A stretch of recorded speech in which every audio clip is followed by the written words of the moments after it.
Recently. पण single mothers group हा all over महाराष्ट्राचा नियर अबाउट 2021 पासून सुरू आहे. ऑल ओव्हर महाराष्ट्राच्या प्रत्येक जिल्ह्याच्या लेडीज आहेत त्याच्यामध्ये. आणि युट्यूबर्स आहेत काही सिंगल मदर्स, मोटिवेशन बोलतात की कसं जगलं पाहिजे किंवा काय. मी पण बघितलं मध्येच गेल्यानंतर व्हिडिओज वगैरे आले समोर, जसं आपल्या डोक्यात असतं तसं आपल्या समोर येतं.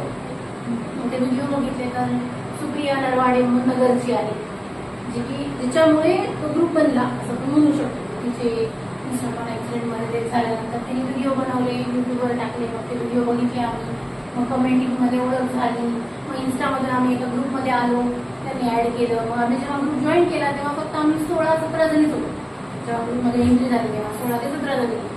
म्हणजे 2023ला मी ग्रुपमध्ये जॉईन झाले. आज 2024-25 कंप्लीट झाली आहे.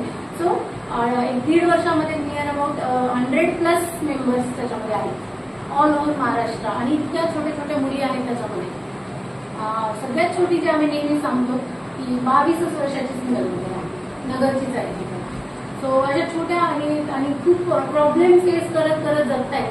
पण सगळ्यात महत्वाची जी गोष्ट आम्हाला वाटते की फायनान्शियली जाऊ द्या, फायनान्शियली कधी पण आपण स्टेबल होऊ, पण एकदा जर मेंटल कंडिशन बिघडली ती कोणीच नाही सुधरू शकत. तर सगळ्यात महत्वाचे की तुम्हाला हँडल करता आलं पाहिजे, हो की नाही. तुम्ही तुमचं स्टँड झालं पाहिजे आधी, नंतर तर तुम्ही पैसे कमवू शकता. पैसे कमवायला काय लागते, कोणीही पैसे कमवू. 2 हात असले की पैसे कोणी ऑर्डर करू शकते 2 हात असल्यावर, हो की नाही. पण जर एकदम मेंटल कंडिशन जर तुमची खराब झाली की मग लक्ष न देणं किंवा लेकरांना नीट न बघणं, मग ते कोण हँडल करणार, ते कोणी हँडल नाही करू शकत. तर हा आमचा मेन पर्पज होता की आपण त्या जी एकटी आई झाली आहे आता, ती खूप मोठं दुःख सहन करते, पण ते दुःख सहन हिमतीने तिला करता आलं पाहिजे. हे आम्ही ऑल ओव्हर महाराष्ट्र जेवढ्या पण आमच्या ग्रुपमधल्या मेंबर्स आहेत त्या खूप स्ट्रॉंग झालेल्या आहेत सध्या. म्हणजे दुःख तर आहे बघा, मरेपर्यंत असणार आहे ते सोबत, ते काही जाणार आहे का नाही. पण ते दुःख हँडल कसं करायचं, त्या दुःखाला फेस करून पुढे कसं जायचं हे शिकवलं ग्रुपमध्ये. हे शिकवलं. दुःख प्रत्येकीचं सेम आहे, प्रत्येकीचं दुःख आपल्याला आपलं दुःख मोठं असं वाटतं, पण जेव्हा आपण दुसऱ्यांचं बघतो तेव्हा थोडंसं छोटं वाटतं, हो की नाही.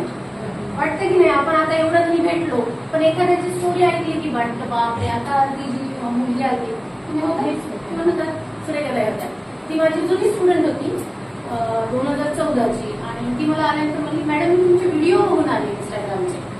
म्हटलं बरं, मी पण सिंगल मदर आहे. म्हणलं हो का, अच्छा. तिने स्टोरी सांगितली नाही तिची. तर आम्ही दोघी नुसतं एकमेकींकडे बघितलं. म्हणजे एवढं कटा यायला मला. ती म्हणली लग्न झालं, 2 महिन्यानंतर प्रेग्नेंट राहिली आणि नवऱ्याची जी बदली होती, तो केंद्रीय विद्यालयामध्ये होता, नवऱ्याची जी बदली होती ती दीवला होती.